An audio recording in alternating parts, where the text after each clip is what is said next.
as if you couldn't tell by the way that song started. The song is Manos, the Hands of Fate. It's from the band The Seatopians. They're a cool surf band based out of Boise, Idaho, and that song is from their album Underwater Ally. You can find them at theseatopians.bandcamp.com, or you can just follow the link in the show notes over at monsterkidradio.net. That's the website for the podcast you're listening to right now, Monster Kid Radio, the program where we celebrate the classic and sometimes not so classic genre cinema of yesteryear. Where does Manos, the Hands of Fate fall into that? Well, that's up to you to decide. My name is Derek M. Cook. I'm your writer, host, producer, and welcome to the show.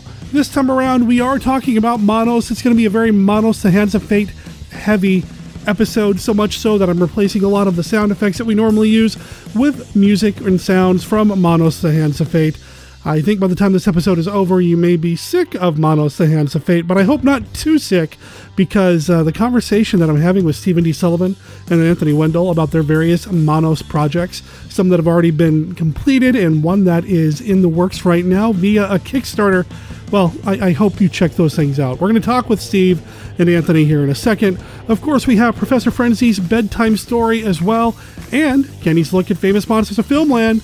Why don't we go ahead and get into all of that right, well, now.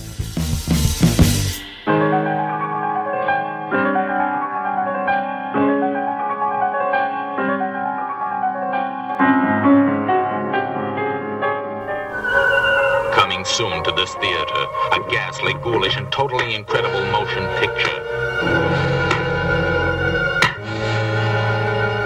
The werewolf versus the vampire woman.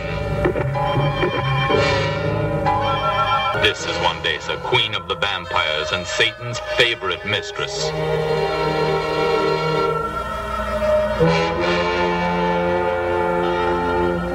Werewolves and vampires will reign supreme, and things will happen that have never been seen by human beings. Your blood will boil and your flesh will crawl. No one can escape the vampires, and no one can run from the werewolves. If you can take it, see the most sensational fight to the finish ever filmed. See the werewolf versus the vampire woman.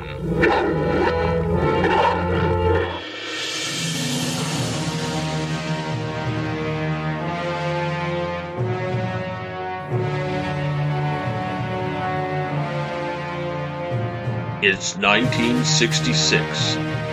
The space race is on. The Cold War is heating up, and giant monsters are destroying Japan. Dai Kaiju Attack, the serialized giant monster story. Presented free on daikaijuattack.com and sdsullivan.com. Become a member of the Dai Kaiju Attack group on Facebook. Join the action today.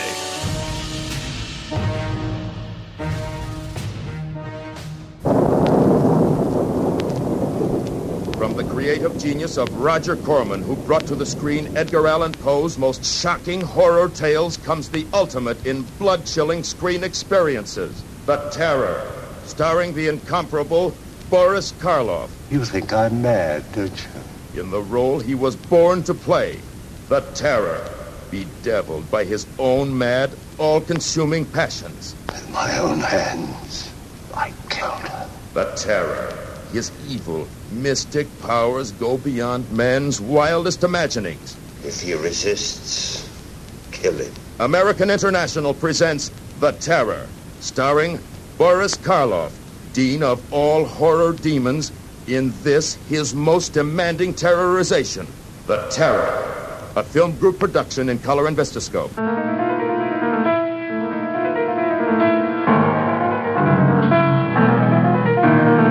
This is Jackie Ray Naaman Jones. I played Debbie in Manos, the Hands of Fate, and you're listening to Monster Kid Radio.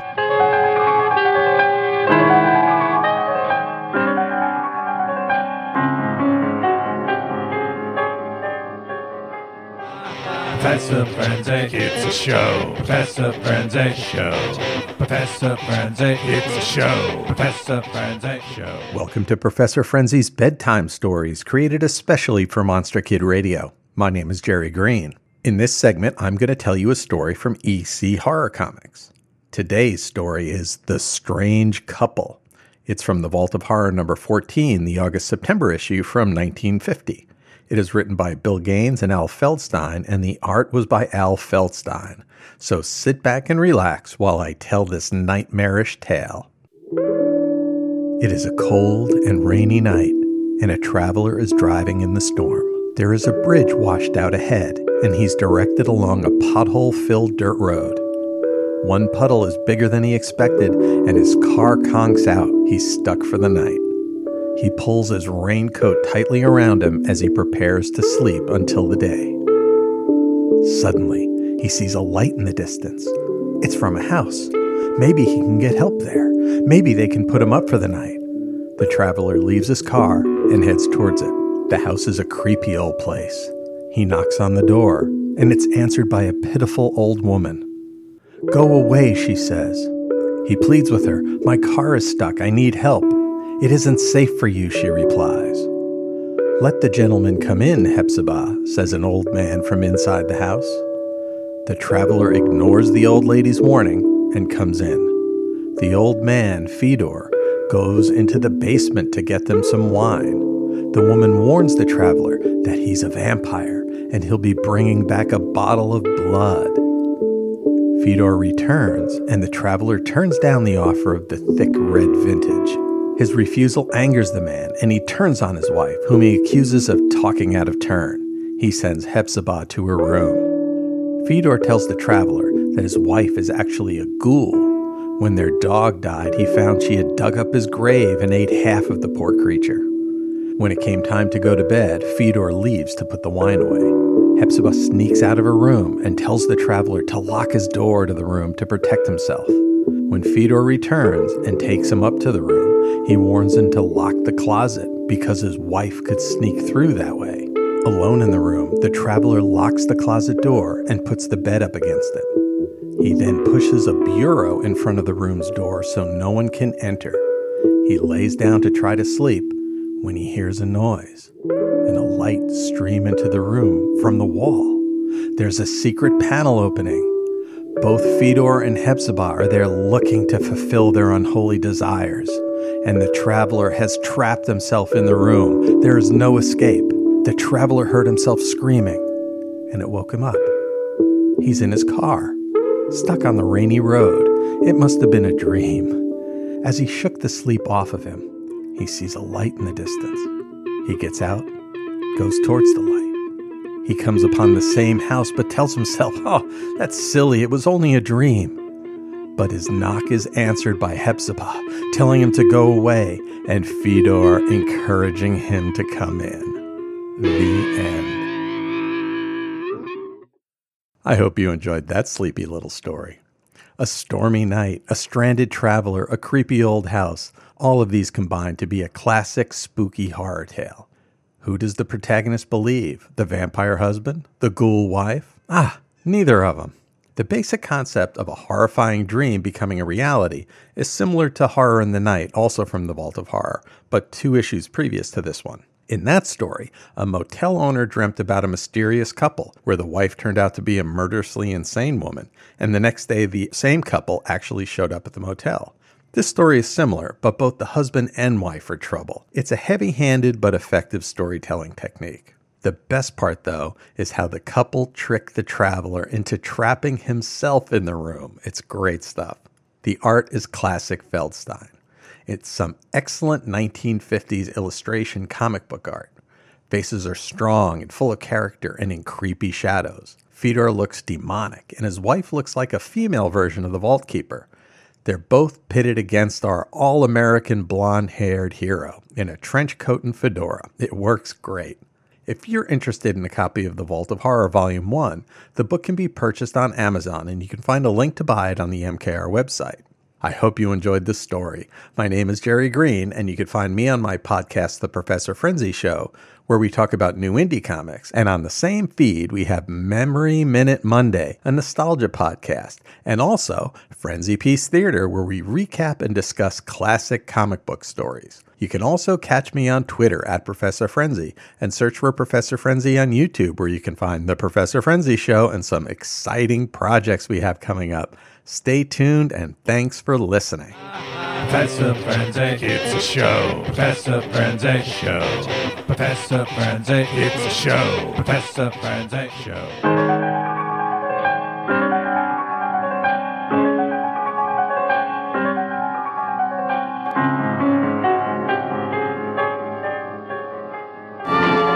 You meet the other you is the first night in the age of horror. Very well. I pleaded with you to let me leave in peace. But you refused. Now, look. I, Monster. Christopher Lee. Peter Cushing and Mike Raven add diabolical chills to the story of a man who made the trip to the other world once too often. Mr. Blake? Now for him, Earth is nothing more than a terror stop somewhere between hell and the other world. I, Monster. Recommended only if your veins can stand the cold torment of evil. Not storybook evil, but the evil you may face this very night. I, Monster. The other you. I, Monster. Rated PG. Parental guidance suggested.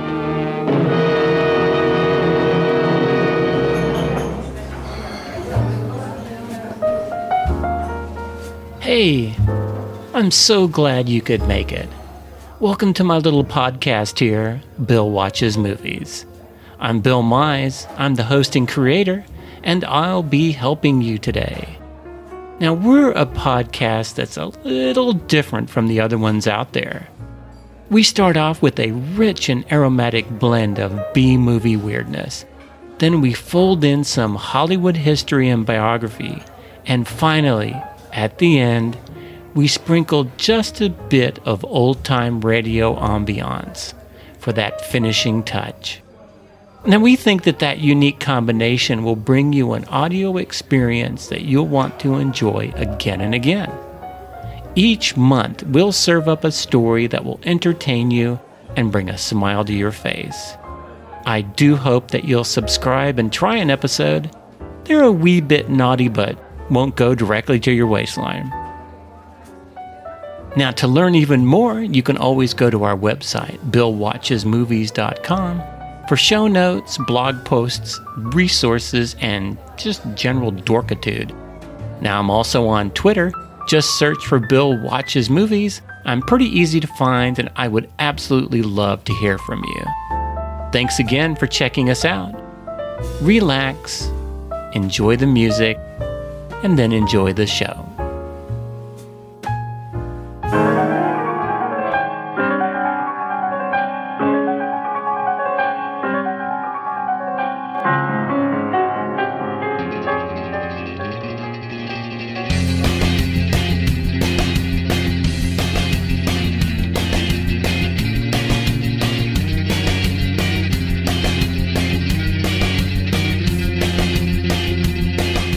Hello there, Monster Kid Radioheads. This is Kenny with a look at Famous Monsters of Filmland.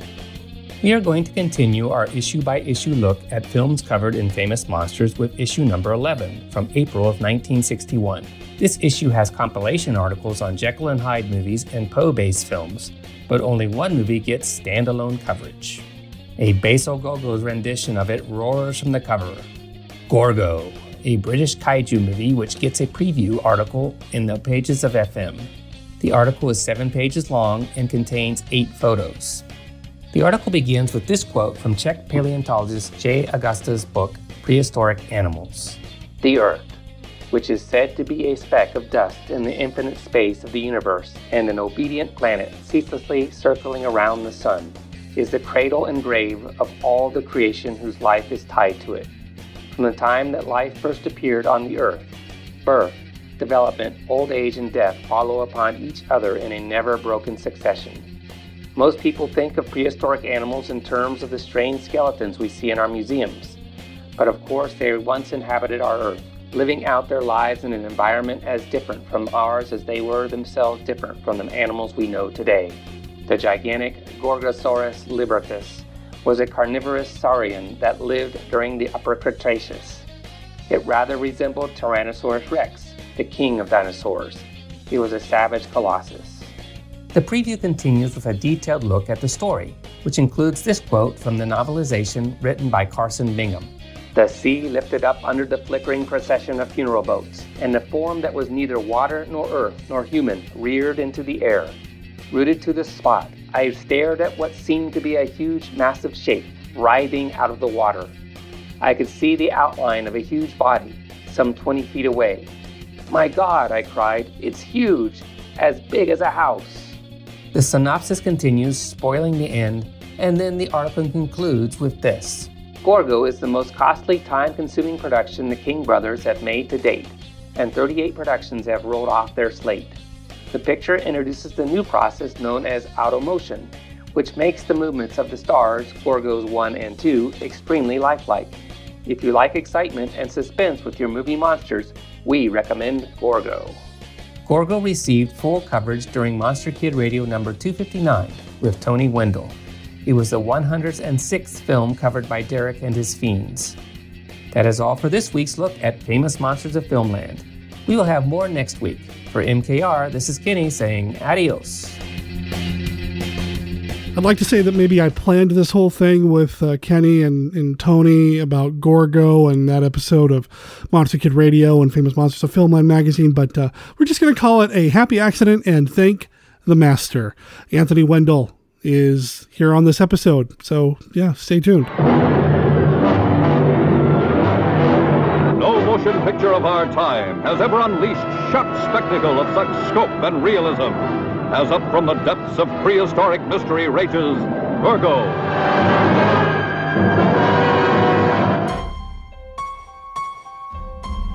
How often has this happened to you? You're on your way home after a long day when suddenly tragedy strikes. No human mind could imagine the enormous destructive power of this maddened, killing thing. Professor, there's a big lizard back there and he's heading this way. Now get aboard! It's the kind of thing which can ruin your weekend. To prevent catastrophe, you need the Handbook for Surviving a Giant Monster Attack. This book features extensively researched methods to help you survive a giant monster event. You'll discover which vehicle you should use for making your escape, which method of counterattack is best for specific types of monsters. Hydrogen weapons, capable of wiping cities, countries off the face of the earth, are completely ineffective against this creature from the skies. And what common mistakes people make while fighting back. So pick up your copy of the Handbook for Surviving a Giant Monster Attack by Anthony Wendel today on Amazon. You can thank us by surviving.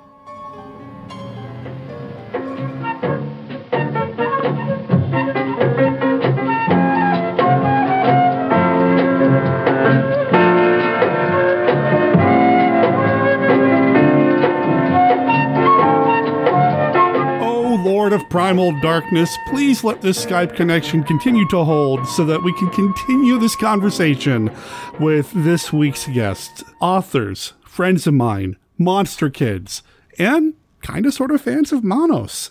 It's Stephen D. Sullivan and Anthony Wendel. How are you guys doing? Good. We are here at the call of the Master. Holy art thou, holy art thou, holy art thou. Bonus points if, Steve, you're actually wearing your Manos robe right now. I am not wearing my Manos robe. Oh. Sorry, man. Well, you've got 2 Manos books out there, so you're ahead of both of us right now. I am. Yep, you are. I'm ahead of pretty much everyone in terms of Manos books. Well, there are some people that might be trying to catch up, and we'll talk a little bit about that. Even Jackie's only got 1 Manos book out, and it's about... But she's got a lot of other Manos material, I think. The little girl's Manos, right? I mean, she does. She's got tons of Manos material. She has way more materials. Were you actually trying to see if you could out-cred Jackie? Who had more Manos cred? No, I'm pretty sure the girl actually starred in the movie. I know. Oh, no, and I love her, too. I was just saying that there aren't a lot of people, so far as I know, that have more than one Manos book out, and I'm crazy enough to have 2.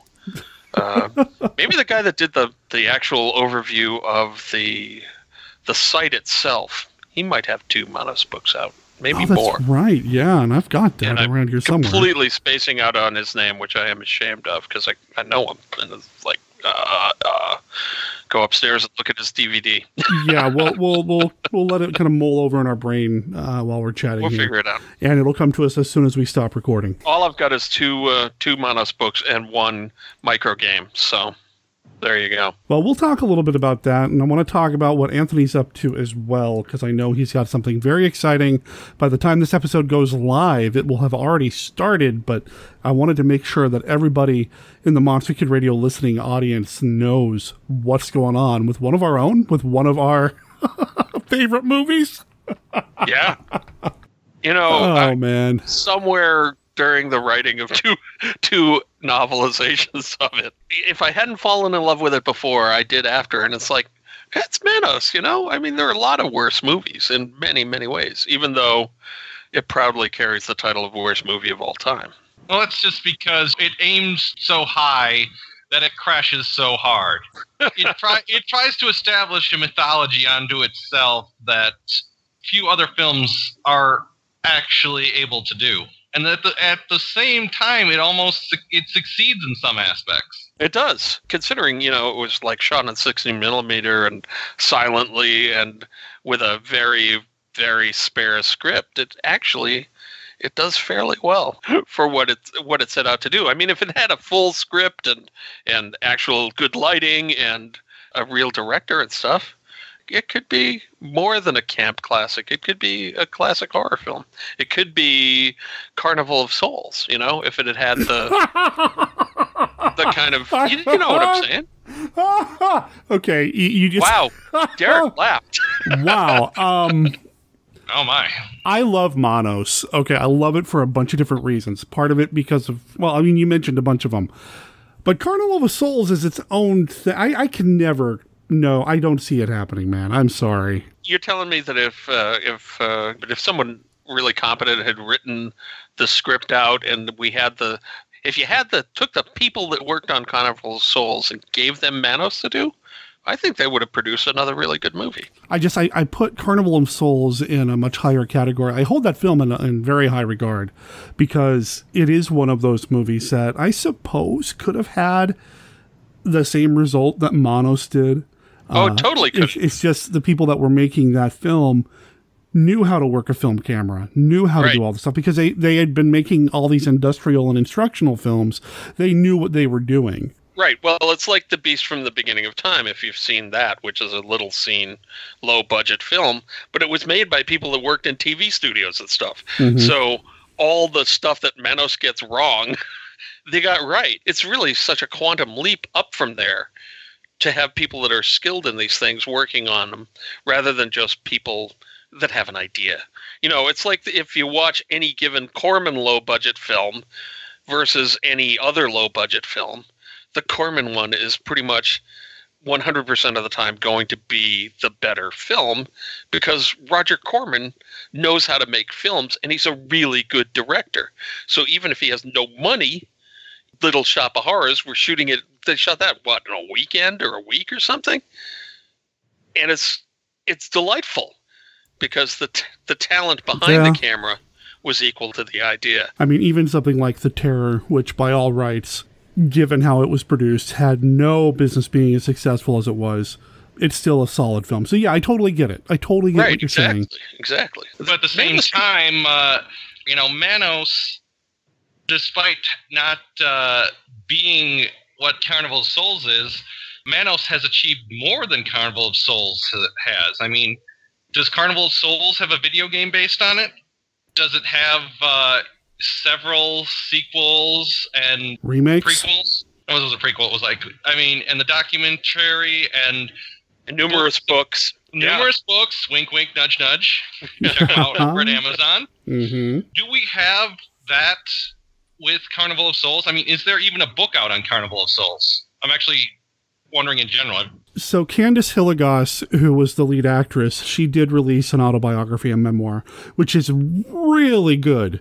But I think what I find most interesting about that is the material that she includes that has nothing to do about the production of Carnival of Souls. Carnival of Souls did get a remake, kind of, sort of, but I think you're right. I think you're absolutely right. It doesn't have the grip on so many people's imagination that Manos does. And I don't know, was Carnival of Souls even covered on Mystery Science Theater 3000? I know they could have. It was public domain. Carnival of Souls was actually covered off of Riff Tracks, the publication that would come from right. Mystery Science Theater, where the guys one of the spin-offs. The spin-offs from Fathom Events, and I saw it, but it was okay. It wasn't it wasn't Space Mutiny or Time Chasers, but in terms of material, because it's hard to make fun of Carnival of Souls because of what it does. I mean, sure, it's scary in its disturbedness. You know what I mean? It just sure. It's Carnival of Souls. It's an actual creepy film. Yeah, it comes from the creep factor. The Carnival of Souls itself, what its most redeeming aspect is the inability to get comfortable with itself. With getting uncomfortable, you try to sympathize with the character who can't get comfortable in anything. And unfortunately, the only joke they could really make was she was a bland actress. Well, agree to disagree. Yeah, she's a bland actress, but at the same time, she's being bland because her character in Carnival of Souls, I forget her name offhand, can't connect with anything. Basically, she's got a molester down the hall as like her only contact. Her job despite being musical, isn't helping to enrich her, and she's got a denizen of the carnival insisting that she return. Right.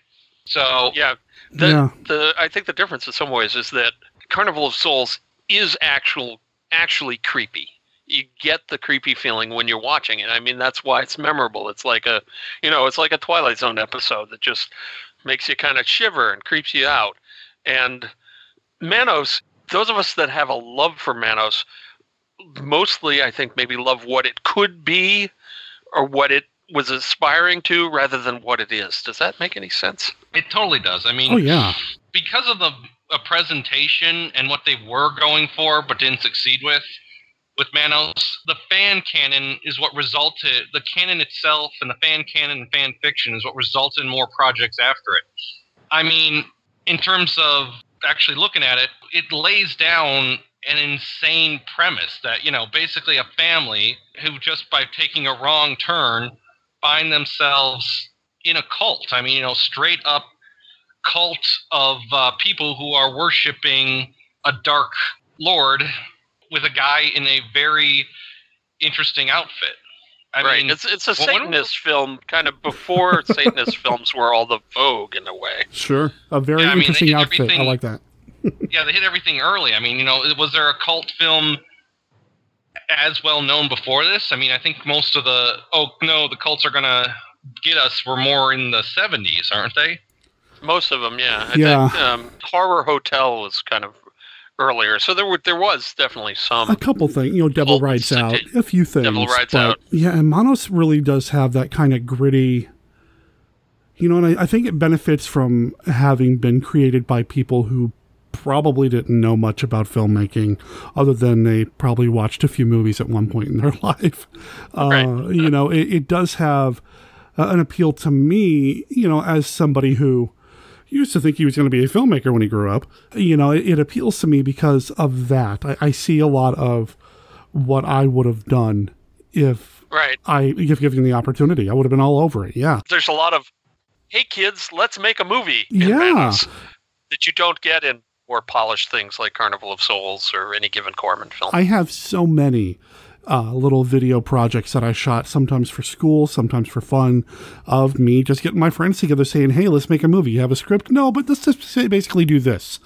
Going all the way back to junior high school, I've got tons of these things sitting around here somewhere that are no better or worse than Manos. There's just that, it just calls to me in a way that transcends the quality of the film. And Steve, I do want to comment on something you said earlier about how it's the worst film of all time. And I know that's not necessarily you saying that. That's just what the movie's called all the time. Four words for people who say that. Fun in Balloon Land. That's all I'm going to say. Oh. Coming soon to your theater, an enchanting fantasy of fabulous, gigantic balloons and little children acting in your favorites. Do you want to have a good time? Of course you do. Then come to this most mystical, magical land, Balloon Land. See Sonny's adventures in Fun in Balloon Land. Which I don't think I've seen that, but there are plenty of other... You don't want to see that. You only need to see the trailer to get what it's about, and the trailer itself is pretty awful. Right. Or 2 minutes of the cut to the parade. Mm-hmm. Where you have a woman, basically it looks like she's attempting to make like little puns and stories with every float that comes by, but she has no improv ability whatsoever. It's pretty rough. It's pretty rough. Tick-tock goes the clock. You run, little mice. And, like she's trying to both call out to... you're making me want to see this, right? Oh, God, I am? Oh, God. Do not watch this without some kind of riff attached to it. The more you talk, the more interested I'm becoming. Well, this is also a movie that was directed by somebody who had done nothing else. Joseph M. Sonneborn Jr., who I know absolutely nothing about. I've never really delved deeply into the mythos or legend of this film, other than knowing that Jeff Punk Rock Martin at the Joy Cinema has played this movie not once, but twice for Weird Wednesday over the years. On purpose. Wow. Are we back on Manos or Fun in Balloon Land? Fun in Balloon Land. I don't think he's ever shown Manos. What? You should. Well, there are reasons. It has been declared the worst film ever made, and a lot of people think of it that way. Mm-hmm. But it's clearly not. I think I probably mentioned before on the podcast that when I was doing helping a friend write Video Hound's Dragon reviews of Asian cinema, where I wrote like 60 and he wrote like 1,000. There was a Bruce Lee exploitation film that I saw that was so bad that I blocked the name of it from my memory. Somewhere in the book, it is like, this is the worst film I've ever seen. Is it the one where he goes to hell? What? Is it the one where he goes to hell and meets Popeye and Clint Eastwood? No, I don't think that's that. See, even that premise sounds good. I just remember this one was just no, terrible, it's not. Badly shot. It was dark. It was just everything. I blocked it out. Whereas for Manos, even the first time I saw it on Mystery Science, probably, there's some interesting stuff there. There's something kind of going on that's worth kind of pursuing, worth maybe doing more with, worth admiring. If just in the, hey kids, let's put on a show, and we get everyone together when we do it. And it's better in that than a lot of films that are made in a similar kind of, hey kids, let's put on a show film. I mean, there's the other, the Bigfoot film that Jackie's in, Jackie Ray Naaman Jones, who's the little girl and one of the stars of Manos.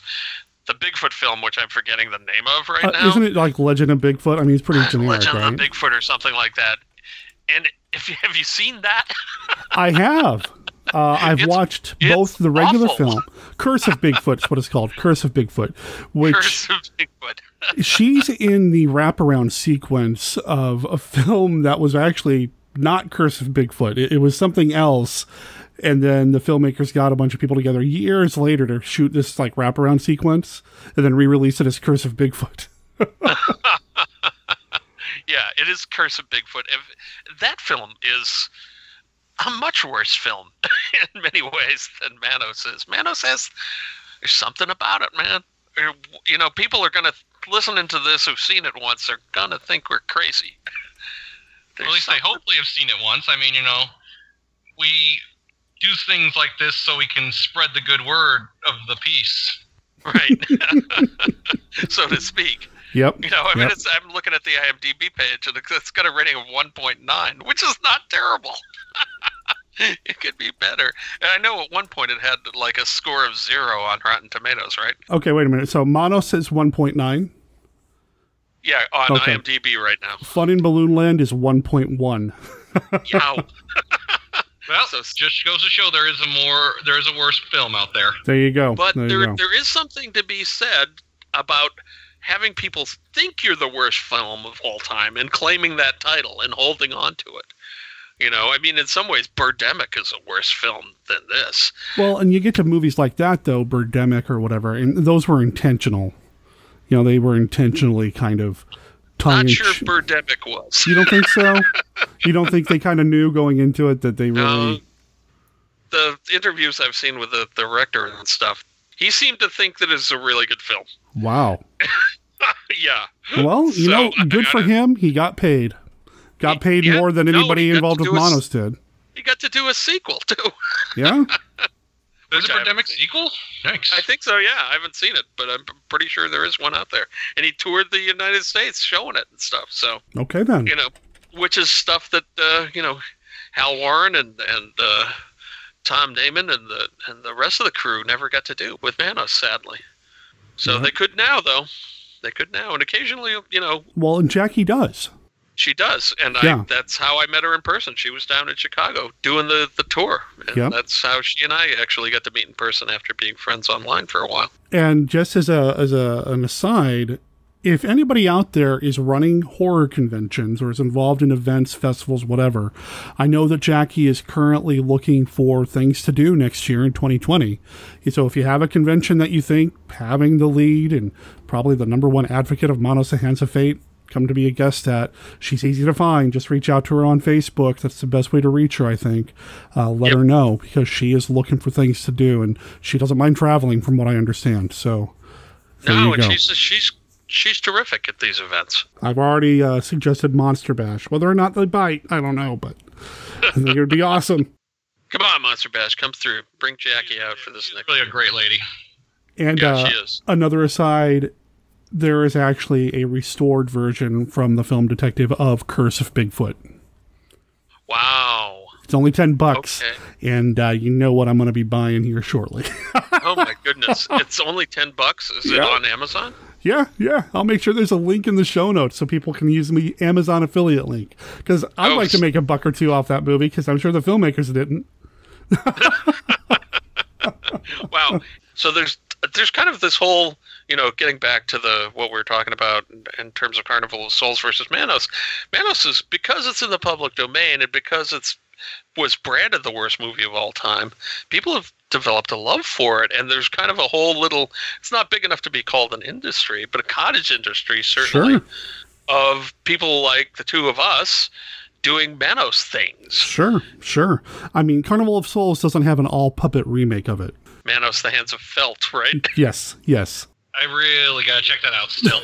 Yeah, no, I need to buy it, and I feel totally remiss now that I've remembered I have not bought it. So maybe put that in the show notes too, Derek, and we'll all Manos out. Oh, yeah. The show notes for this episode are going to be very Manos heavy. I mean, even the song that we're opening and closing the song with is titled Manos, the Hands of Fate. So it's going to be a very Manos specific episode. I do want to talk about some of the projects we've got coming up with you two, but you know, there's something we do on every single episode of Monster Kid Radio we got to do with you two. You ready for it? The Classic 5! One of these days, I'm going to take that out, auto-tune the heck out of it, and do something. You totally should. One of these days. If there are any music engineers listening right now, please get a hold of me, because I'd love to work with you to make that a thing. All right, so for listeners who don't know, the Classic 5 is a game that we play here on Monster Kid Radio. I've got a deck of cards here. Each one of these cards has a this or that. Which monster movie do you prefer style question? They're conversation starters, icebreakers. It's a way to just talk about our favorite subject, monster movies, with your fellow monster kids. There are no wrong answers. Steve, Anthony, are you ready to play? Let's do this. Let's go, man. Let's go. All right. First question. What two giant monsters that never had a chance to go at it would you like to see fight it out in a movie? I've been thinking about this lately, and frankly, anything we could do to get Gorgo back in the spotlight would be good. I'm trying to think. So Gorgo fighting against maybe the Gargantuas. Maybe we could bring back the whole, you know, the Gargantuas are multiplying all over the place, and only Gorgo can step in and save the day. I like that. That'd be cool. That would be very, very cool. Well, the really obvious answer is Godzilla and Gamera. Sure. Right? Yeah, but everyone knows that one, so I feel kind of... I'd love to see that. But I feel kind of cheap going that way. So this just popped into my head as you were talking about. I love Gorgo, but how about we have Gauss versus Rodan? So we have the two flying monsters going after each other. I think that could be just really wicked cool. Oh, I could see that. That'd be awesome. That would be fun. Who is the king of the skies? Find out this summer. Well, while you're having the king of the skies fight it out, for me, and I'm going to play along this time, I'm going to have the king of the monsters fight it out, because I want to have Frankenstein from Frankenstein Conquers the World fight a kaiju that appeared in Ultraman Tiga. It's a kaiju called Kaiuranos, I think is how it's pronounced. It's basically a 53-meter tall vampire bat. Oh, cool. Oh, nice. Yeah, so I want a vampire bat monster and the giant Frankenstein from Conquers the World. Oh, that'd be so much fun. I'm not familiar with the Ultraman series beyond the original Ultraman, and I know they're all coming out on Blu-ray in the next couple of months. So. And they're awesome, by the way. Yeah, I already have Orb and Seed on pre-order. Oh, yeah, man. And Ultra Q is amazing as well. We're getting way off track. Yeah, I just picked that up. So I need to do some more Ultraman stuff here on the show. Stay tuned. Like, next when do year we it's find coming. time to watch all this I stuff? know, There's well- so many movies. And I mean, I just picked up the Godzilla Blu-ray 2 days ago. That's 15 films, man. I know, man. And I got Zatoichi with it. That's 25 films. We're crazy. Where are we going to find the time, We man? just need to figure out how to get along without sleep. I was just about to say, I mean, sleep is our biggest component. Right? It is. It's the nemesis of watching movies 24 hours a day. That Oh, work. No, well, work and, having a relationship with a wife or something, whatever. Okay. Yeah, the wife. But if I could get 4 less hours of sleep and watch 4 more hours of movies every day. Hey. All right, card number 2, question number 2. I'm just going to bounce back and forth. So, Steve, you get to go first. The Munsters or the Addams Family? Ooh, this is a really tricky one. When I was a kid, I preferred the Munsters because the monsters in the Munsters are more monstrous. Mm-hmm. But as an adult, I completely prefer the Addams Family. It's so witty and so clever, and I just recently saw the new animated version, and I was worried that they were going to really ruin it. But it's still kind of ghoulish and delightful, and they're trying to kill each other, working on their knife throwing and this kind of stuff. I don't know. The Addams Family is just wicked cool. It's just a very hip thing. And, I'm old enough to remember kind of the first run of both of them. And I'm wondering if the Munsters came out kind of after the Addams Family as a kind of knockoff of it, in a way. It was like, well, we can't do Charles Addams, but we have these monsters we could use. Well, TV-wise, I actually need to see more. I haven't seen the original Addams Family, so I got to go with the Munsters on that. But with the movies, I've seen enough of the movies that I appreciate them. I mean, I saw Addams Family Values, one of the made-for-TV movies they had. I like the Addams Family just a bit more, just because they're creepy, they're kooky, and it's true. It's just like they look at all what is normal, and they totally scoff at it. Meanwhile, the Munsters were trying their hardest to be normal. The Munsters were always trying to just do things like helping Eddie with his project at school and stuff, and yeah, they had a little more. They were kind of more aiming toward normalcy, even though that they still had, the beautiful one was the ugly one and that kind of stuff. Which it always seems to me that sentiment in Addams Family of kind of turning everything on its head was a little more genuine than it was in the Munsters. Because it came out of the Charles Addams cartoon. Those early movies were good, and the new movie is good too for the Addams Family. So to answer a question you just had, Steve, both the Munsters and the Addams Family debuted in 1964. The Munsters and the Addams Family both came out around the same time. The first episode of the Addams Family was September 18th of 1964. The first episode of the Munsters was a week later, September 24th, 1964. You're going to think this was kind of a parallel development. I think so, too. Or somebody at the other studio said, hey, they're doing something with monsters. Let's us do something with monsters. Throw something into yeah, exactly. For me, I'd have to pick the Munsters just because of Uncle Gilbert. Because, there is a creature from the Black Lagoon character that shows up, so, yes. I gotta go to that. So, listeners, I'm going to ask you to stay tuned, because in December, I have author Jim Beard on the show, and we're going to talk about some stuff. But when we played the Classic 5 with him, he also got this question, and he made some really interesting points about the relationships in both families, and it's really cool. I don't want to talk too much about it now because I don't want to spoil that conversation, but he makes some really interesting points, so stay tuned for that. Can't wait to hear it, although maybe I can guess what some of them might be. Well, cool. We'll talk off mic, or you'll just have to listen like everybody else. No, I'm going to listen like everybody else. I don't want to spoil it, man. All right. Card number 3, question number 3. What's your favorite non-Lon Chaney werewolf film? Back to Anthony. That's so hard. Oh, I mean, I want to say Frankenstein versus the werewolf, or is it Meets the Werewolf? Well, Frankenstein Meets the Werewolf is Lon Chaney as the werewolf. Yeah, so I gotta go. Isn't that the one where the famous wine song is? Yes. It is, but the question. I think it's got to be that one for me because it really cements how the biggest draw of the Universal multiverse was looking at Talbot and his torturous past, especially considering he was like the biggest staple throughout the entire series. You know, even the idea of someone jokingly being relevant in the idea of "we'll live forever" is just like, no, Why would you say that to me? Yeah. Yes. Okay. It's a great character moment. The question was non-Lon werewolf films, but you know what? Let's just say favorite werewolf film other than The Wolfman. No, it's fine. I missed the non-part. Oh, no worries. I liked where this went because Frankenstein Meets the Wolfman is one of my favorite films as well. I love the resurrection sequence. That's a great film. So that's probably what I would pick as well. What would you say, Steve?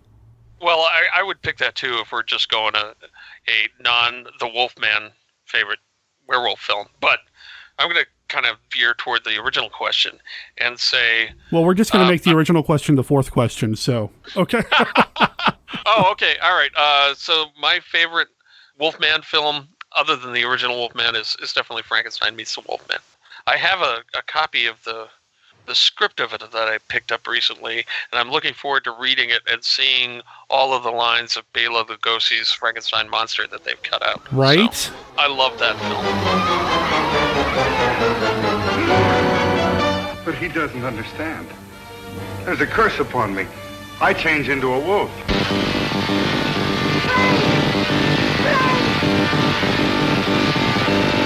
Listen to me, Frank. I saw my father become obsessed by his power. He died a horrible death. There's no need for us all to storm after her. She'll come in if I ask her.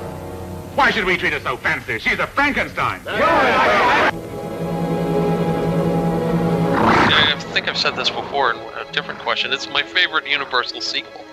I prefer it over anything, including Bride of Frankenstein and Revenge of the Creature, both of which I totally love. So interesting. Okay. Yeah. Frankenstein Meets the Wolfman for Lon. Okay. So, yeah, let's just say the fourth question is your favorite non-Lon Chaney werewolf film. And back to Steve. All right, back to me. I was thinking about this, and I love The Howling. I haven't seen The Howling in ages. I love The Howling, and I'm torn between The Howling, which I prefer to American Werewolf in London, though I haven't seen that in ages either, and I probably should rewatch both of them. But I'm also torn between those and some of the Paul Naschy films. The trouble with the Naschy films, and the reason that I'm going to rewatch them very soon in order, is they have a lot of different titles for the same film. True. So there's like Howl of the Devil and the Devil's Curse and that kind of stuff.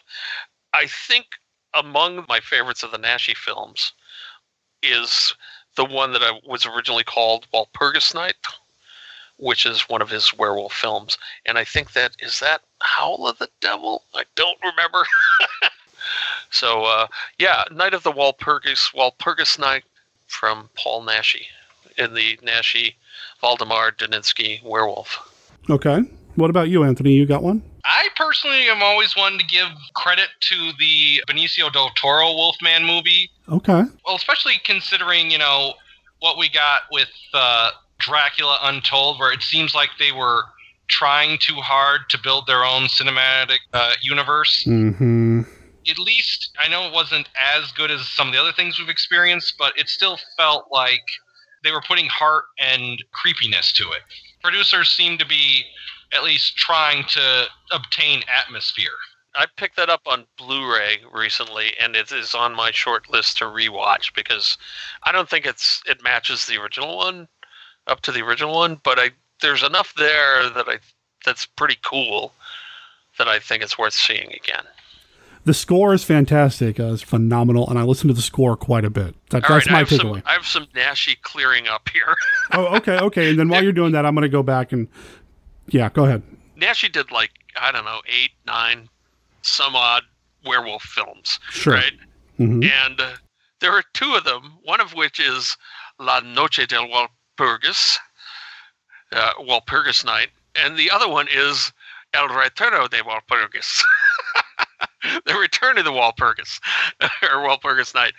The first one, Noche del Walpurgis, is Werewolf versus the Vampire Women in English, and that's a terrific... Now, that one's in the public domain, I believe, isn't it? Isn't that one of the few? Yeah, at least some prints of it are. Yeah. I think there's a Blu-ray of it out, but I'm not entirely sure. The other one, El Retorno del Walpurgis, is Curse of the Devil, and it's a kind of a similar one, and that's the one that I think is my favorite. But when you have two werewolf films that both go by multiple different titles, both of which started out as something of the Walpurgis Night, what you gonna do?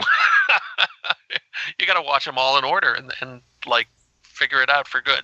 So I think Curse of the Devil, El Retorno de Walpurgis, is the one that I prefer of those 2. Okay. But I wouldn't swear. So I do want to come back to the Paul Nashi thing here in a little bit, just because there is some news I'd like to share regarding that. Cool. So, I would probably go with something like, I love I Was a Teenage Werewolf quite a bit.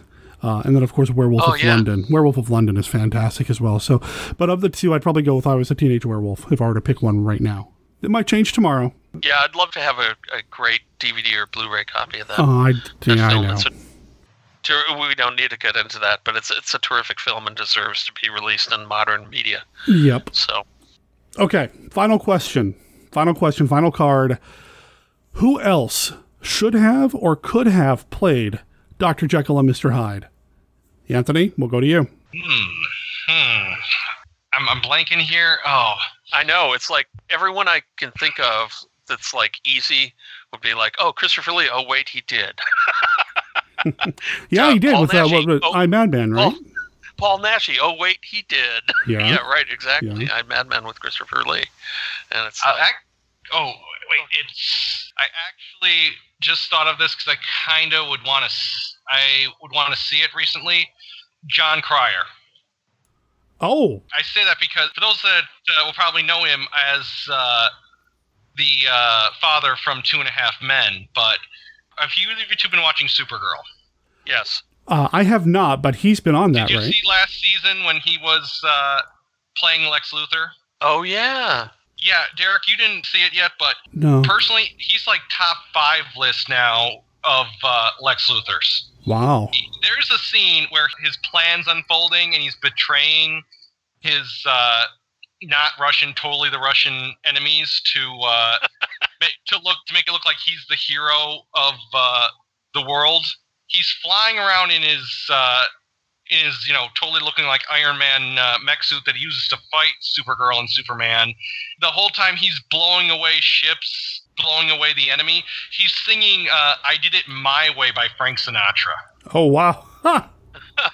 So that ability to just totally grasp Lex Luthor's demonic nature, mixed with how we've seen him act like a bit of a goober with 2.5 Men. Just think about his ability to wave back and forth between the sensible Dr. Jekyll and the maniacal Mr. Hyde, and it's just you know what? That would be awesome to see. Well, you know what? Just keep it in the Superman wheelhouse. He's Lex Luthor on Supergirl, and he was Lenny Luthor in Superman 4, Quest for Peace. Yeah. Maybe that's how he got the position. Wow, that's a really interesting idea. I like that idea a lot. What do you got, Steve? It's funny.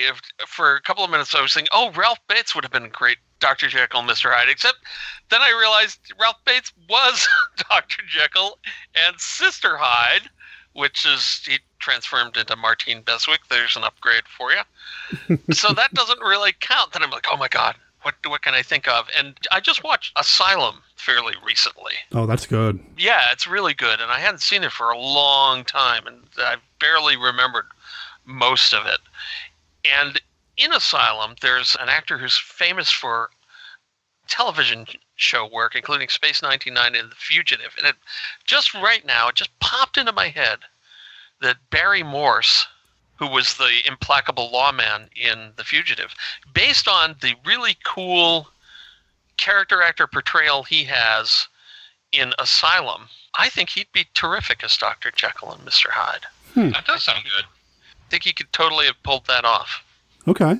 So, weird choice. And if I hadn't seen him in something recently, I might not have gone for it. But I was thinking, Peter Cushing, it was like, yeah, I don't know if we need to see Peter Cushing as Dr. Jekyll and Mr. Hyde. But then I thought, but Barry Morse and Peter Cushing were so good in The Asylum. So, yeah, I'm going with Barry Morse. So when I answer these questions for myself, I typically try to stay within the classic horror wheelhouse. I don't mind if other people go out, but normally I try to stay there. However, when Anthony mentioned John Cryer, my brain kind of unlocked. It's like, okay, well, what about modern actors and such?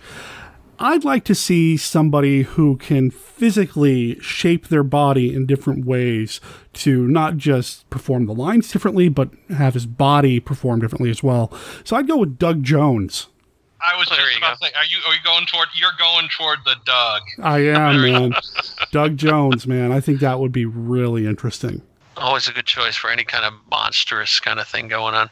It would have been interesting if Lugosi had gotten to play Jekyll and Hyde. I think he probably would have been really good at that. And I'm racking my brain, but I'm pretty sure he never really did. I think the closest he got was the Ape Man.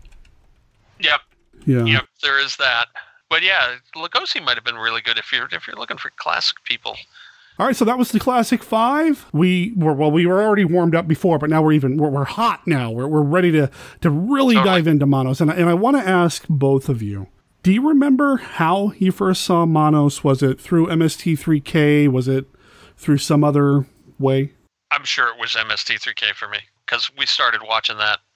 That was right around the time our kids were born, so my wife and I would be up late at night watching MST3K, taking care of the little kids and stuff. And so we watched it pretty continually from, I think, almost the moment it started on Comedy Central until it went off, until Sci-Fi started goofing with it and moving around, and we lost track of when it was.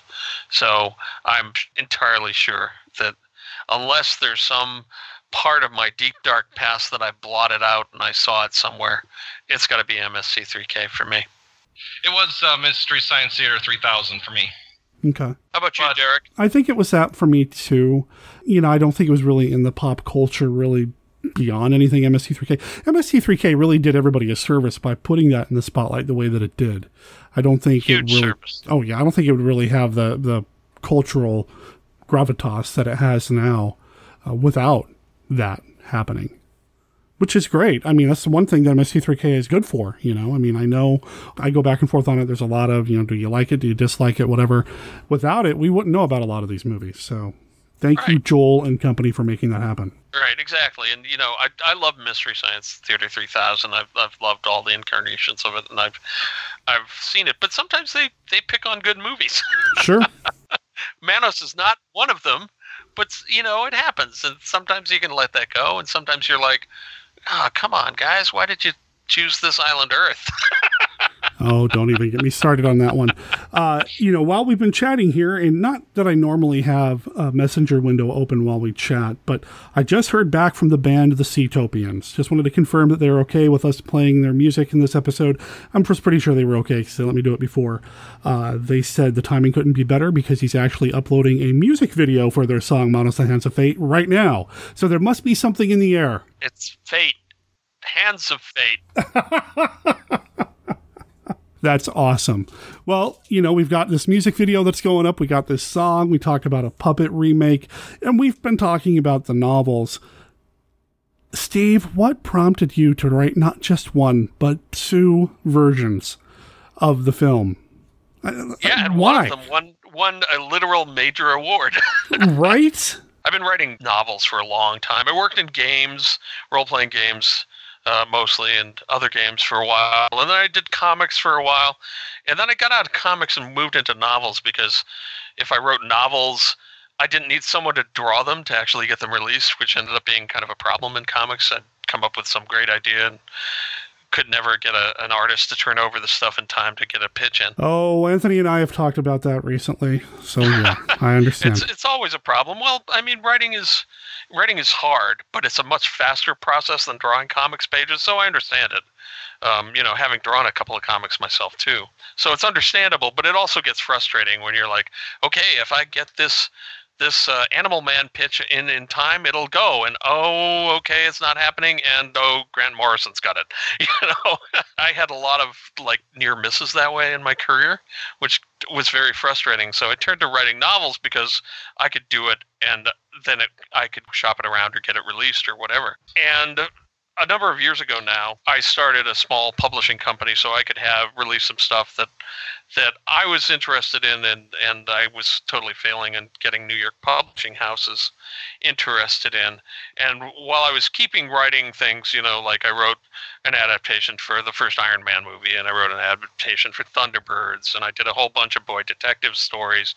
So I did a lot of licensed work that in the end didn't pay me a lot of money on the back end because it was controlled by someone else.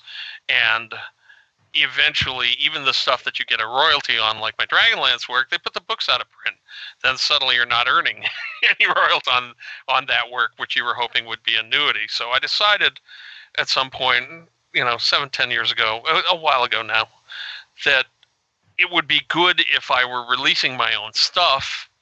And it would be good if I could draw some people from existing markets into maybe looking at my own work. And I decided that one of the ways to do this would be to do novelizations of public domain movies. The first one I did was White Zombie. Zombie! Halabi! Halabi! From award-winning author Stephen D. Sullivan, White Zombie, a new novel based on the classic motion picture. What do you see? Neil asked. Madeline peered into the wine glass, pretending to be a fortune teller, and for a moment her head reeled. She did see something within the depths of the cup. Terrible dark eyes staring up at her, boring into her mind. The eyes of that awful man they'd encountered in the road. You see? She felt dizzy now, really dizzy, and her throat was tight, as if cold hands were closing around her neck. What is it? Neil asked, concerned. The eyes burned into her. She couldn't breathe. I see, she managed to gasp. Death. Available now in print and all ebook formats. And then after doing that one, I thought, well, one is kind of a fluke, and yes, there are people finding that, and it's good.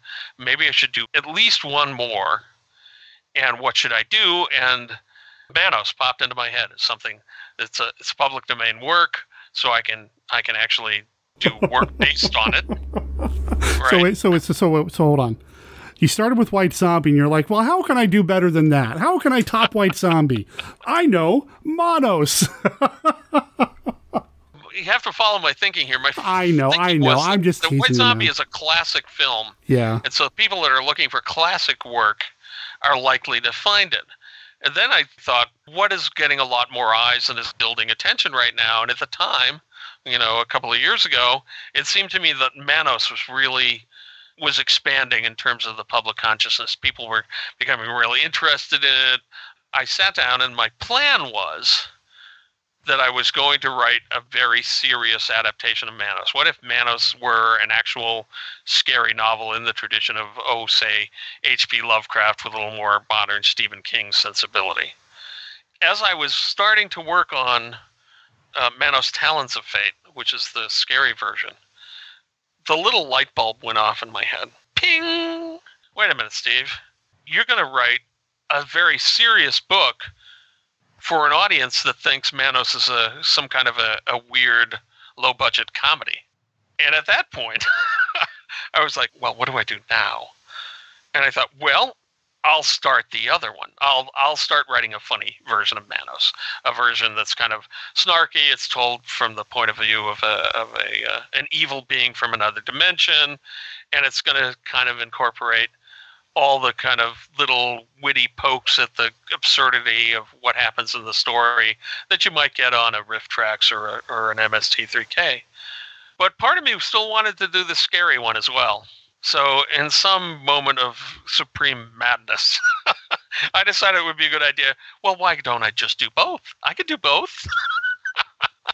Little realizing that would trap me into living with Manos for a far longer period of time than is safe or sane for anyone, as save maybe Jackie Ray Namath Jones. So what is it that you can never leave? Is that you can never leave Valley Lodge? Okay.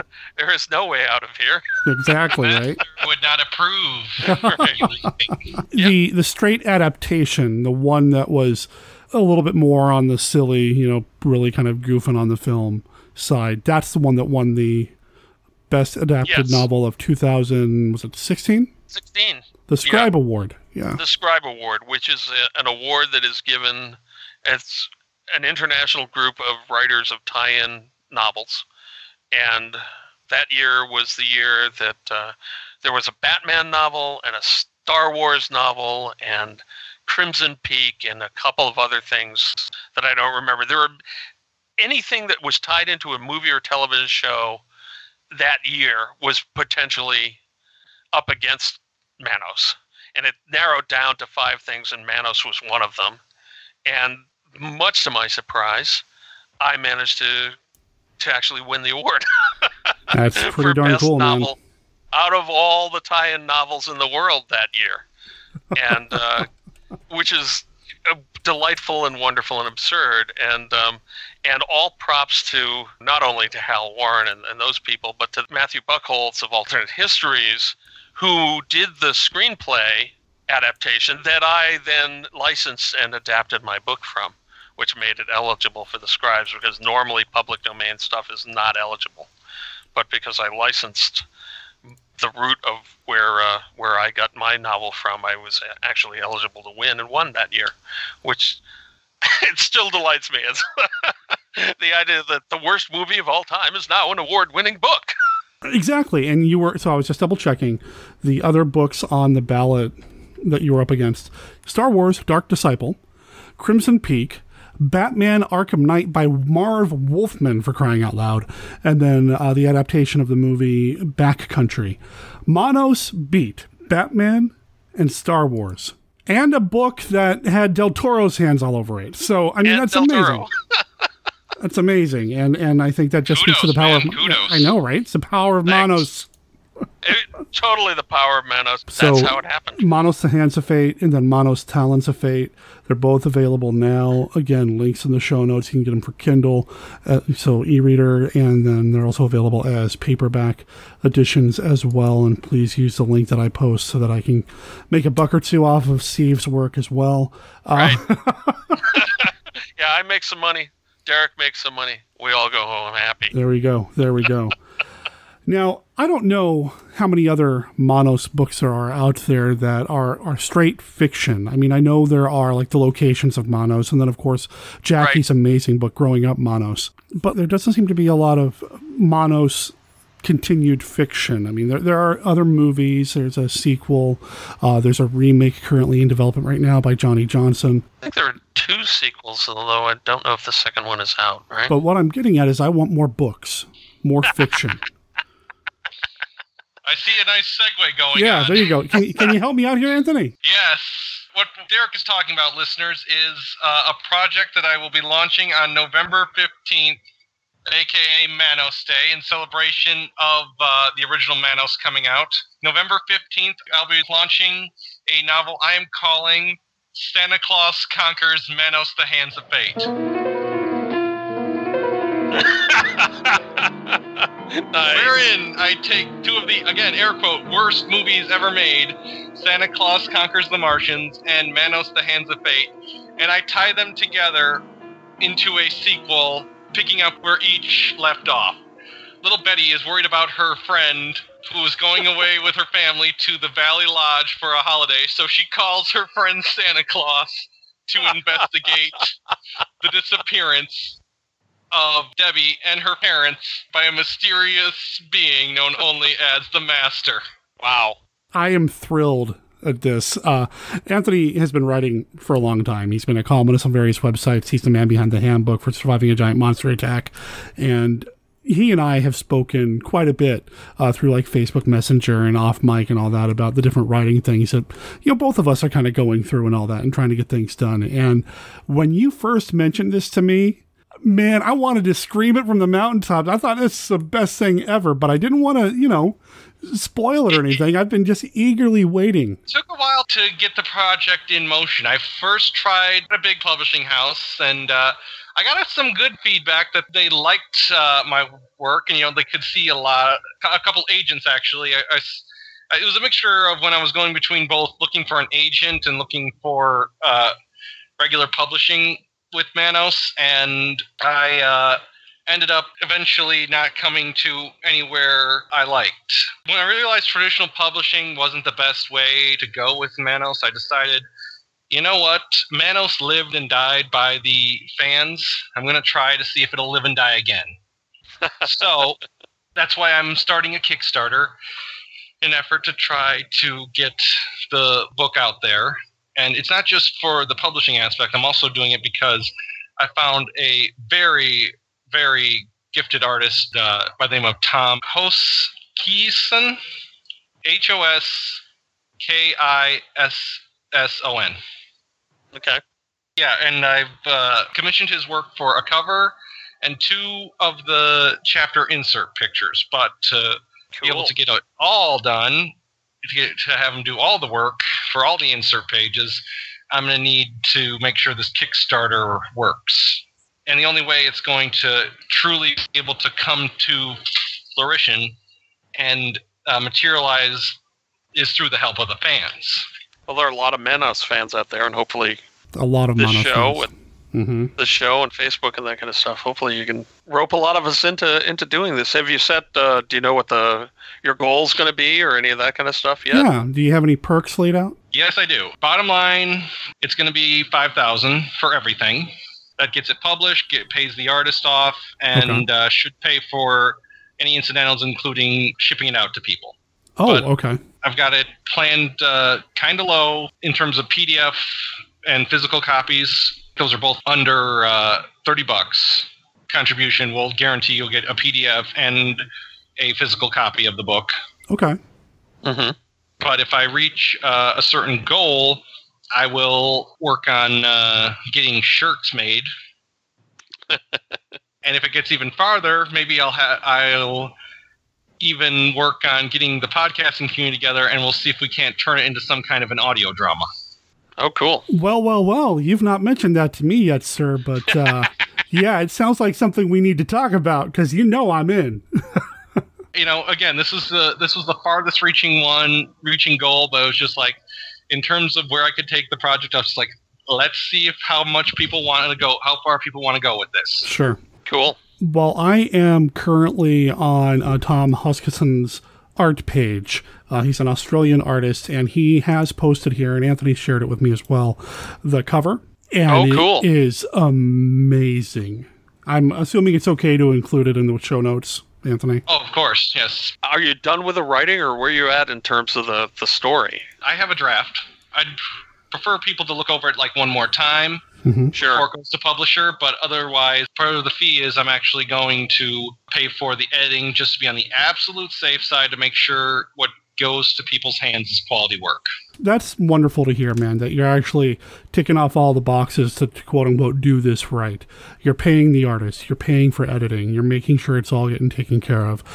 Kudos to you. Plus, you're even taking shipping into consideration. And as somebody who's done some crowdfunding things, I know that one of the pitfalls that sometimes creators run into is not accounting for what's it going to cost to get everything to everybody. So that's, you've really thought this out. So that's the why master it's a little approves. bit more pricey than just, getting it published Kickstarter could be, but this is no light undertaking. I want to make sure everyone gets what they're promised and make sure that nothing is left to chance.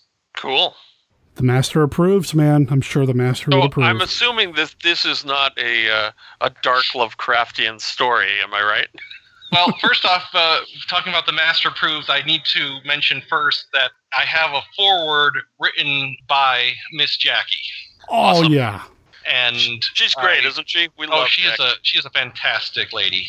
But yes, it's more on the schlock side because Santa Claus is attempting to stop Manos, the evil demonic creature, from taking over the world, so to speak.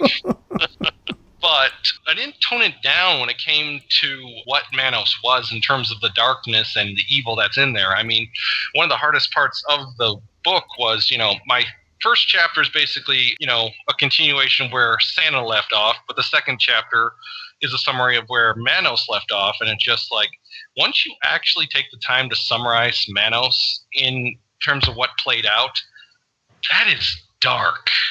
That's why I did the serious book, because it's like, there's just some twisted stuff going on in Manos. And so it'll be interesting to see how you meld the two. So I put it into a dark spot, but from there I think there's a lot of humor. I've found a way to do pop culture references for a time there isn't pop culture. Okay. Okay. Let's just put it this way. I have Torg, the robot from Santa Clause Conquers the Martians, now with an 8-track player in his chest. Okay, then. I am looking forward to this. Do you have any idea in terms of like length or word count, or is that too early to tell at this point? Basic story is about 50,000. Okay. But I've also added a Kickstarter participation amount. If you donate a certain amount, you will be allowed to write a couple sentences about what Manos means to you. Ooh, okay. Cool. Okay. I hope the bar's not too high on that, because I might be interested. Can you keep it to just a couple paragraphs, Steve? No. Yes, I can, if I have to. I love that you're combining these two schlock, masterpieces, really, and turning them into basically a shared universe type story. Is this the beginning of a public domain shared, a PDSU, so to speak? One thing at a time. Let's see where this goes first. Let's make sure this project gets off the ground, then we'll see what else we'll do, So you're taking the Marvel approach as opposed to the DC approach? Easy there, easy. Yeah, let's go with that way. Yeah. I am thrilled, man. This is pretty exciting stuff. That you're doing awesome. This. Again, links in the show notes to everything, the Kickstarter campaign. And how long will the campaign run for? The standard 30 days. Okay. So this episode will come out after the campaign has started, just because of timing and everything like that. I wouldn't ask you to hold it any longer, because you are releasing it on Manos Day, and I think that's fantastic. Right. Yeah, the link's in the show notes, everybody. By the time this episode goes out, I'm sure you will have seen some success there. I know I'm going to kick in. I'm pretty selective about what Kickstarter campaigns I get involved with now, and, well, I got to be involved in this one, man. Right, and how can I resist? I appreciate it, guys. It's at the Monster Kid Radio seal of approval, my friend. All right. Got that thing early. Yeah, for what that's worth. I don't know. That's fantastic. Now, we've got these books that are already out, an amazing book that's coming. Manos is just forever. There's just so much going on out there in the Manoscape right now. And, I'm so happy that some of my good friends are involved in that. I got you two, and Chris McMillan wrote an audio drama that at some point he and I are going to produce. Steve, you've got a mini game that you run at various conventions wearing the Manos robe. I've had Jackie on the show a couple of times. I'd like to have her on the show again in the future. I'm ecstatic that she's writing a foreword for you. Has she already written the foreword? Oh, yeah, she has. I had it before, actually, as part of when I was selling out looking for a publisher. Oh, okay. When I was sending it out looking for a publisher, but I tried to use that as to showcase, how the Manos community would be more than willing to get involved in this, but unfortunately that didn't pique anyone's interest. Well, the publishing, if your name isn't Stephen King or someone similar, it's a very rough time to be to try to make it in big publishing right now. It's just they're very risk averse. They're very focused on repeating past successes, and it's frustrating. But that's why it's wonderful that we're in a situation now where there are the tools for those of us that know what they're doing. You can bring out a book without having a New York publisher, and you can get it out on Amazon and other places that people can find it. It's great that we're living in times that we have those opportunities that just 10, 20 years ago, certainly 20 years ago, and even 10 years ago, we didn't really have the opportunity to run with a book that we feel strongly about that maybe is not in the current, trendy, and if you're not that, you're kind of out of luck. But not now. Now there are other ways to get our work into the hands of people that will like it, and that's great. Going back to what you said about not being Stephen King, Steve, I got to say, do you ever get really annoyed when someone says there's no new ideas in Hollywood? Because you're just there, because you know the truth. So like, there's great ideas all over the place. It's just too many people are scared to spend their own money. Right. If you think you have to do another remake of it, maybe you do. Maybe that's the most financially viable thing. But in terms of no new ideas, well, I've got a whole bunch of books. You know, I've got a 4-book Tournament of Death series that's available if you want to do your Game of Thrones kind of thing. You don't have to do another Game of Thrones. You could look at that. You could look at, you like giant monsters, you don't want to do Godzilla, you can look at Daikaiju Attack. Yeah, and I'm but just talking about my own stuff. But Steve, if they did Tournament of Death, they do 4 seasons, they'd get to the 5th season where you don't have any other books and they'd just ruin it. Well, you mentioned Game of Thrones. I did. That was certainly a possibility, though I actually liked the last seasons of Game of Thrones. I thought they did all right with them, and I know that's a controversial thing to say. But yeah, there is always, I'm willing to have them throw money at me to create a 5th season of Tournament of Death, even though I wrapped it up in 4. If they want to do 5 seasons, send me the money. Send me the money. I'm more than willing to consider it. So we've talked about Manos. We've kind of talked for over an hour now, and maybe even longer than the movie itself runs. I want to start winding down here. Any final thoughts on Manos? Yeah, the people that were making it were really sincere about doing it. And that shows through, even in the fact that it's, in many ways, incompetent filmmaking. There are still good things in it. There are certainly enough ideas to inspire people like Anthony and me and Jackie, who had obviously a very minor part in the original, and just a whole load of people, the Matthew Buchholz of Alternate Histories, to do really cool and interesting work based on this. But there's also performances within Manos that are really worth talking about, and one of them is Tom Naiman as the Master, who's pretty terrific as, in his theatricality and his sense of menacing evil. There's John Reynolds as Torgo, who is, I posed this to my wife one time, it's like John Reynolds, bad actor or kind of brilliant and undiscovered, and we were both leaning toward kind of brilliant undiscovered, because he's doing a lot of interesting stuff, and clearly they're putting their hearts into it. And I think that probably more than anything else, the fact that there is a lot of heart in this quote-unquote bad movie is what has attracted a lot of us to it. Manos was a forgotten classic. I mean, wasn't the story going something about a box of films were just sent to the guys and they just happened to choose it? They didn't realize what they had found, and then once people actually saw it, they're like, hey, there's more to it than that. And once you go back and you really look at it, like I said, summarizing it in terms of what actually happened, that was dark, and that was, it's surprising. I mean, it's written off as, people say, is the worst movie ever made, but you actually take a time to step back and look at it. Is it really that bad? Really bad movies don't leave you without any type of substance. And the thing is, despite how bizarre it is, there is a level of substance, one we never thought we'd find with a film of this quality. And it's just one of those rare occasions where greatness came out of what many thought was trash. Right. And it's just amazing to look back and how it all played out.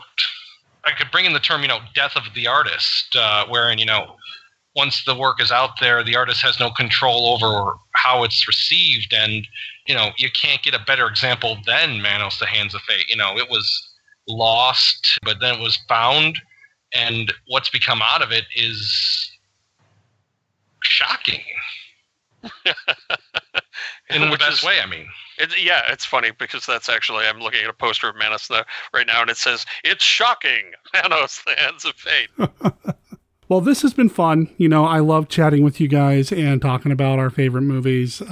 Again, links in the show notes to everything we talked about, and Steve's website as well, stsullivan.com.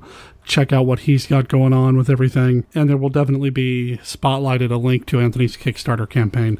Wish you the best of luck with that, man. Thank you kindly. Yeah. All right, guys. Thanks again for doing this. Oh, you're welcome. Huge thanks to Steve and Anthony for making this episode happen this time around. It was kind of a spur of the moment scheduling scramble to get both of them on, and then we even fought with Skype quite a bit to get the conversation started. But fortunately, the master reached out from beyond the pale and helped us out and made sure everything worked out. So please check out Stephen D. Sullivan's site, stsullivan.com. However, I did just talk to Steve earlier, and the website's having some issues. So if you can't get into the website the first time around, just keep checking back. I'll also make sure there's a link in the show notes to Anthony's Kickstarter campaign, or just go to kickstarter.com and look up Manos and Santa Clause Conquers Manos. I think you'll find it. Again, link in the show notes. Huge thanks to Steve and Anthony for being part of the show. Oh, and as an aside, I know I was calling it I, Madman. No, the movie that Christopher Lee was in that was kind of a Jekyll and Hyde thing was I, Monster. I played the trailer for that movie earlier in this episode to just kind of make up for the fact that I goofed during the actual recording. It's my show. Also, one more thing I want to bring up before we get to the end of the show. I mentioned Ultraman at one point during the Classic 5 conversation. So the other day, I received 2 Blu-rays in the mail through Amazon, and there were no notes in there, but it is the Blu-ray collection of the movie and the series Ultraman Orb and Ultraman... I never know if it's Geed or Geed. Bottom line is, somebody sent them to me, and I'm assuming it's somebody out there in Monster Kid Radio Land. Like I said, there were no notes included in there, so if you meant to include a note, Amazon, dropped the ball. If you didn't mean to include the note and just want to be an anonymous, what is the word? Secret admirer, that's it. We'll just call it that too. Either way, thank you very much. I appreciate it.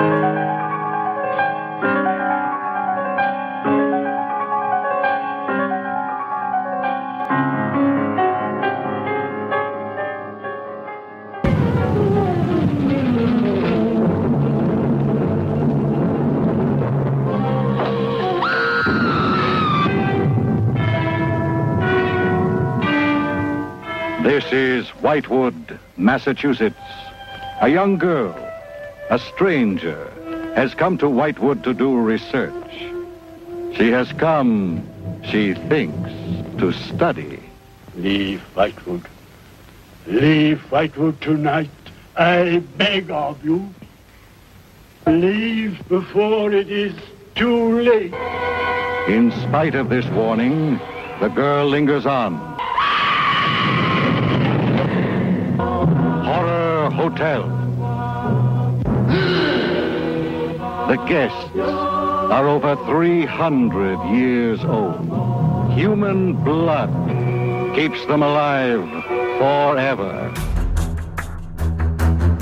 Vampires, werewolves, zombies.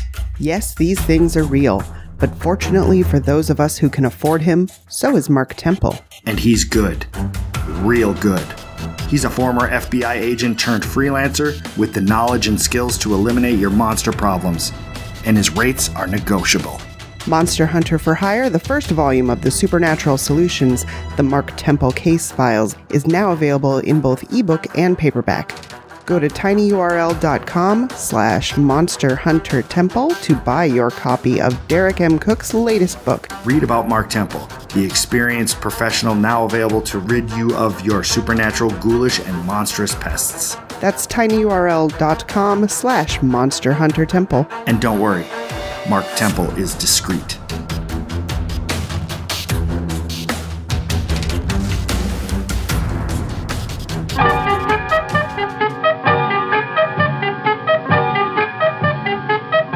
So that brings us to the end of this episode of Monster Kid Radio. If you can't tell from my voice, I'm not feeling too great. I actually had to cancel an upcoming recording, so thank you for bearing with me as we kind of muddled our way through the ins and outs and all the interstitial bits. I want to thank everybody for being part of the show this time around. And, I didn't mention this at the top of the show. I probably should have. David Heath, friend of the show, he's got a new podcast. It's being hosted over at the People's Guide to the Cthulhu Mythos website. I'll make sure there's a link in the show notes to that. The podcast is called Doug's with David Heath, and the first episode is out now. It's on episode 0, runs about 20 minutes or so, and kind of explains what David plans to be doing with it. It sounds interesting, and it involves goats. That's all I'm going to say. So best of luck to you, David. I hope the podcast takes off. I'm looking forward to hearing what you got lined up. I keep saying things will be linked in the show notes. Well, the show notes are over at monsterkidradio.net, and I'll make sure there's links to everything that we talked about here. If you've been following the website, you've already seen the link to the Santa Clause Conquers Manos, the Hands of Fate Kickstarter project. But again, I'll make sure it's easy for you to find here, as well as our contact information. Our email address is monsterkidradio@gmail.com, and our voicemail line is 503-479-5657. That's 503-479-5MK. I feel like I'm forgetting a lot of things, but like I said, I'm a little sick, got a head cold here, so I'm just going to kind of get through the rest of this and call it a night or afternoon or morning or whenever you happen to be listening to this thing. Our Twitter link is over on our website, our Facebook page, our Facebook group, and our Patreon. And stay tuned to our website, because within the next week or so, it's been a little while since I've done this, I'm going to do a Monster Kid Radio listener poll. I really want to get your feedback about, well, the podcast, what you like, what you don't like, what you'd like to see happen more in the future, that sort of thing. So stay tuned to the website for that as well. And as we've mentioned a few times during this episode, there will be links to Amazon to take you to that website to purchase, well, pretty much anything that you heard us talk about here on the show. Because Monster Kid Radio is an affiliate, we get like a penny or two off of every sale. So if you're going to buy any of these things, well, please consider using our link to fill up your shopping cart. It really helps us out. Next week on Monster Kid Radio, returning to the show. It's been way too long since I've had this damn dirty geek on the show. It's Frank Dietz from the podcast Damn Dirty Geeks and, well, a handful of other things. And we're going to be talking about one of his absolute favorite movies. From the boiling rage of a world hurled back 1 million years comes Trog, starring Joan Crawford, rated GP. Oh boy, that movie was a trip to watch, and it was a lot of fun to catch up with Frank and just chat it up about one of his favorite films. So stay tuned for that. That'll be coming out in 7-ish days. Keep us locked in. Keep yourself locked. Just stay subscribed to Monster Kid Radio. Monster Kid Radio is a registered service mark of Monster Kid Radio, LLC. All original content of Monster Kid Radio by Monster Kid Radio, LLC is licensed under a Creative Commons Attribution, Non-Commercial, No Derivatives 3.0 Unported License. Professor Frenzy's Bedtime Story is copyright Jerry Green, 2019. And the song Manos, the Hands of Fate, well, that belongs to the Seatopians. It's from their album Underwater Ally, and you can find them at theseatopians.bandcamp.com. It's a $9 purchase to get the digital album, 11 tracks. They're all really cool. So check them out and let them know that Monster Kid Radio sent you. My name's Derek M. Cook. Talk to everybody next week. Ciao.